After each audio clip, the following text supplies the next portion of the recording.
आणि राज्यामध्ये निर्माण झालेल्या या कथित इंधन टंचाईच्या अफवांच्या संदर्भातली एक महत्त्वाची बातमी समोर येते, त्यावर एक नजर टाकूया।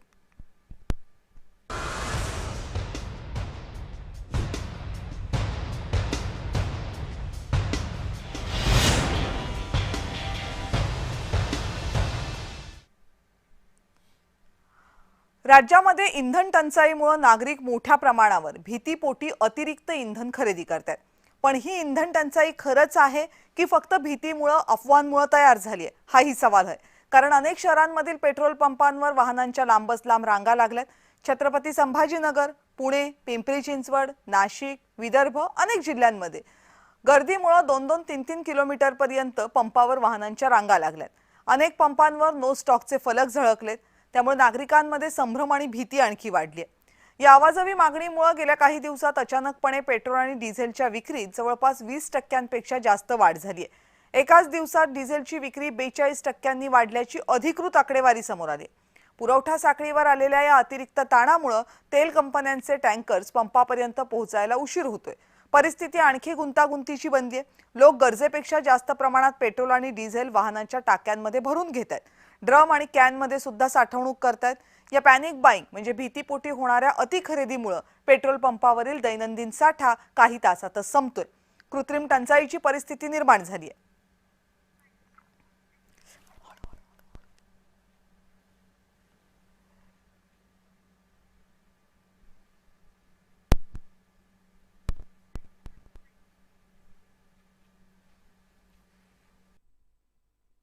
नवा ट्रॅक्टर घेतला, डिझेल नाही म्हणून थांबलोय।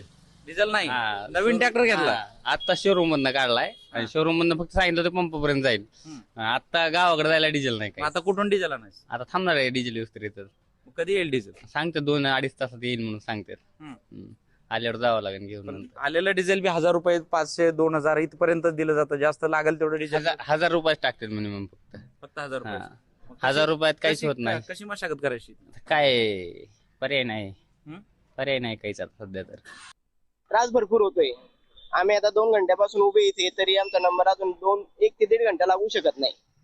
रातच्या गाड्या भरून ठेवलेल्या आहे, पण आम्ही निघू शकले नाही ब्रिजमुळे। कंपनीचा माल आहे, कंपनीचा माल डिलिव्हरी करायची आहे, आमच्यावर जिम्मेदारी आहे। ती जिम्मेदारी आमच्याकडनं पार पडायची आहे। त्याच्यामुळे आम्ही अडचणी भरपूर येतात, रातची कसरत करताय। शेतकरी आपले त्याचे ड्रम आणतात आणि ड्रम मध्ये डिझेल, याचा डिझेलला लिमिट दिलेलं आहे। पाहिजे तेवढं डिझेल काही मिळत नाही। प्रत्येक शेतकऱ्याला डिझेल मिळावं म्हणून पंपवाल्यांनी लिमिट ठेवलेलं आहे। त्या लिमिटमध्ये प्रत्येकाला डिझेल मिळतं। पेट्रोलचा दर वाढला ना एवढा काही फरक पडणार नाही, परंतु डिझेलचा दर वाढल्यामुळे निश्चितच महागाई वाढणार आहे। शेतीची मेहनतीचे दर वाढतील, वाहतुकीचे दर वाढतील, सगळं एकंदरीत महागाईच वाढणार आहे डिझेलचे दर वाढल्याने। त्यांनी खिचडी बनवून ते लोकांना खाऊ घातली कशासाठी? चंदन नानांनी कशासाठी खिचडी खाऊ घातली? लोकांची ते हाल बघतायत। ते शेतकऱ्यांसाठी काहीतरी तुम्ही वेगळी तरतूद ठेवा, डिझेल कसं वाटायचं असं। आणि इंधन टंचाईच्या मुद्द्यावर विरोधकांनी काय प्रतिक्रिया दिल्यात बघूयात। डिझेलसाठी शेतकऱ्यांना सातबारा दाखवण्याची अट पेट्रोल पंप चालक सांगतायत। ही अत्यंत वाईट घटना आहे। सातत्याने या प्रकारची प्रतारणा ही शेतकऱ्यांची होते आहे। कृषी मंत्र्यांनी याबाबतची दखल घेतली असली आणि मुख्यमंत्र्यांनी सुद्धा सबंध हंगामाच्या तयारीसाठी बैठक घेतलेली असली, तरी सुद्धा ग्रामीण पातळीवर या बाबतीमध्ये पुरेशा प्रमाणात गांभीर्य प्रशासनाला आलेलं नाही, हेच यातून दिसतंय। शेतकऱ्यांना खतं मिळत नाहीत, शेतकऱ्यांना त्या ठिकाणी डिझेल दरवाढीमुळे फटका बसलाय, महागाई वाढत चाललेली आहे। आणि आज तर कोल्हापूर जिल्ह्यातली परिस्थिती अशी आहे की 30% पेट्रोल पंप बंद आहेत। हे लोकांना पेट्रोल पुरवठा देखील व्यवस्थित करू शकत नाहीत। त्याचा निषेध करण्यासाठी आज जिल्ह्यातल्या सगळ्या पंपावर काँग्रेसचे कार्यकर्ते या ठिकाणी उतरलेले आहेत। हे सध्याच्या मोदी सरकारचं पाप आहे। वाढणारे डिझेल पेट्रोलचे भाव, वाढणारे धान्याचे भाव, वाढणारे इतर सर्वच महागाई जी वाढते, ह्या संपूर्ण वाढणाऱ्या महागाईला सध्याचं मोदी सरकारच जबाबदार आहे। त्यांची परदेश नीती पूर्णपणे फसलेली आहे आणि केवळ अमेरिकेची लागून चालून करण्यासाठी त्यांनी आपल्या देशावर बालंट ओढून घेतलेलं आहे, असे बऱ्याच जणांचं म्हणणे, त्यामध्ये तथ्य आहे। आणि या सगळ्या संदर्भात महाराष्ट्राचे मुख्यमंत्री देवेंद्र फडणवीस यांनी काय सांगितले पाहूया। पेट्रोल डिझेल आणि विशेषतः डिझेल, कारण आता शेती करता ही लोक काही डिझेलचा वापर करता आहेत. त्यामुळे आपण ते त्या प्रकारचे आदेश दिलेले आहेत की त्यांनी स्वतः लक्ष घालून याचं नीट प्लॅनिंग करून कोणाला होर्डिंग करू देऊ नका, साठेबाजी करू देऊ नका. आवश्यकतेनुसार त्या ठिकाणी डिझेल मिळालं पाहिजे याचा प्रयत्न चाललेला आहे. काही ठिकाणी निश्चितपणे तणावाची स्थिती तयार झाली आहे, पण ही काही सर्वदूर तणावाची स्थिती असं नाही आहे. मला वाटतं एखाद दुसऱ्या ठिकाणी एखादा इन्सिडेंट होतो तो जास्त हायलाईट होतोय, पण तोही होऊ नये याकरता प्रयत्न आम्ही करू. आणि मे महिन्याच्या पहिल्या पंधरवड्यामध्ये इंधनाच्या विक्रीमध्ये वाढ नेमकी किती झाली आहे याची एकंदर राज्यस्तरीय आकडेवारी समोर आली. त्यावर एक नजर टाकूया.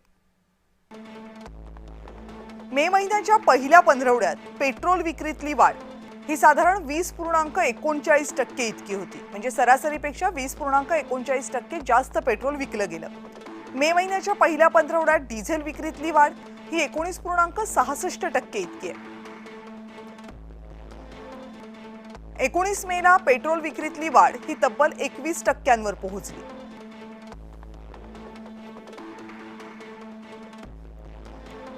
एकोणीस मेला डिझेल विक्रीतली वाढ झाली 42%.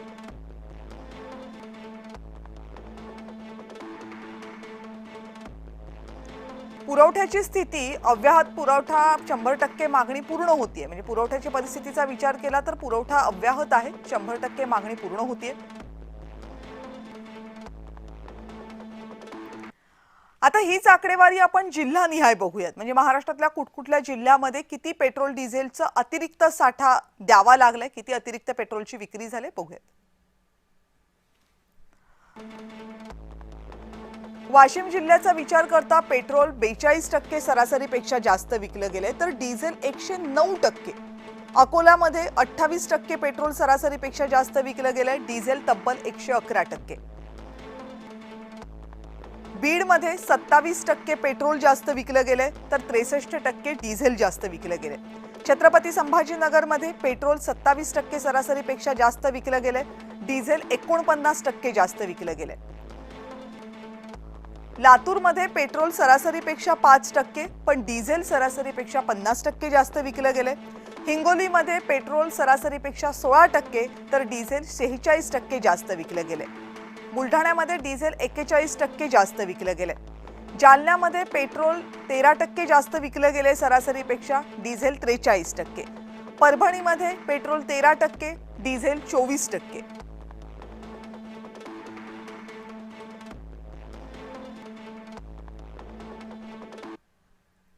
आता या क्षेत्रामधले जे तज्ञ आहेत ते या सगळ्या टंचाईचं नेमकं कसं विश्लेषण करतायत बघूयात. यामध्ये आपल्याला एक गोष्ट लक्षात घ्यायला लागेल की जे जमिनीवर आपण जे सगळ्या रिपोर्टिंग मध्ये चित्र बघतोय की लाईन लागलेले आहेत, लोक कॅन घेऊन उभे आहेत किंवा लोक लाईन मध्ये डिझेलसाठी उभे आहेत, हे चित्र जसं सत्य आहे तसं हे पण सत्य आहे की जेव्हा एखाद्या जिल्ह्याचे प्रत्येक जिल्ह्याचं जे एक गणित असतं की या जिल्ह्याला या महिन्याकरता समजा 1 लाख लिटर डिझेल लागतं, तर त्या डिझेलची पूर्तता साधारण असती आणि त्याच्यामध्ये 5 ते 10% व्हेरिएशन जे येतं त्याच्यासाठी नेहमीच या कंपन्या आणि ज्या सगळं ऍडमिनिस्ट्रेशन हे तयार असतं. पण या गोष्टीत कसं झालंय की जे तुम्ही इनिशियल याच्यामध्ये आपण बघतोय की पहिल्यांदा 28%, साधारण 28 पासून जवळजवळ 70% डिमांड जर एकदम सडनली वर गेला, तर पहिल्यांदाच सप्लाय चेनवर आलेलं प्रेशर असताना आपल्याकडे जरी साठा असला तरी आपले जे 70% आसपास जे ऍडिशनल झालंय तो ऍडिशनल हे आहे तो यायला सुद्धा वेळ लागणार आहे, कारण ते कुठनं तरी दुसरीकडनं आपल्याला ऍडजस्ट करून ते इकडे आणलं पाहिजे. आणि जोपर्यंत आणेल तोपर्यंत जर पावसाळा सुरू झाला आणि रिक्वायरमेंट कमी झाला तर त्या डिझेलचं आपण त्या डिझेल पेट्रोल किंवा काय ह्याचं करायचं काय. आपण जर थोड्या एक महिन्यापूर्वीची परिस्थिती बघितली, एलपीजी सिलेंडरसाठी सेम कथा होती, सगळ्या फोटो तेच बघत होतो आपण. आज बघितलं तर एलपीजी सिलेंडरचा विषय कुठेही येत नाहीये. आणि याबाबतच जय महाराष्ट्र आपल्या प्रेक्षकांना एक महत्त्वाचं आवाहन करते. इंधनाचा पुरेसा पुरवठा आहे, त्यामुळे अफवांवर विश्वास ठेवू नका.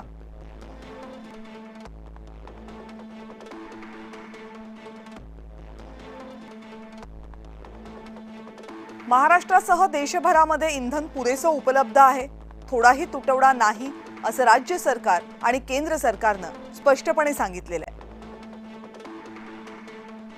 इंधनाचा पुरवठा हा इंधनाची सरासरी विक्री किती होते यावर ठरवतो. अचानकपणे जर इंधनाचा खप वाढला तर मात्र सध्या आपल्याला जी परिस्थिती दिसतेय तशा प्रकारच्या समस्या निर्माण होऊ शकतात. त्यामुळे आवाहन हे आहे की जर आवश्यकता नसेल, गरज नसेल तर वाहनामध्ये इंधन भरू नका, अतिरिक्त इंधनाचा साठा करून ठेवू नका.